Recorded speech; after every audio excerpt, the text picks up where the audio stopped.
గారు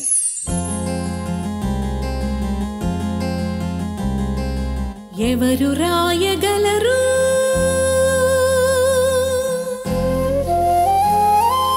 అమ్మ అను మాట కన్న కమ్మని కావ్యం ఎవరు పాడగలరు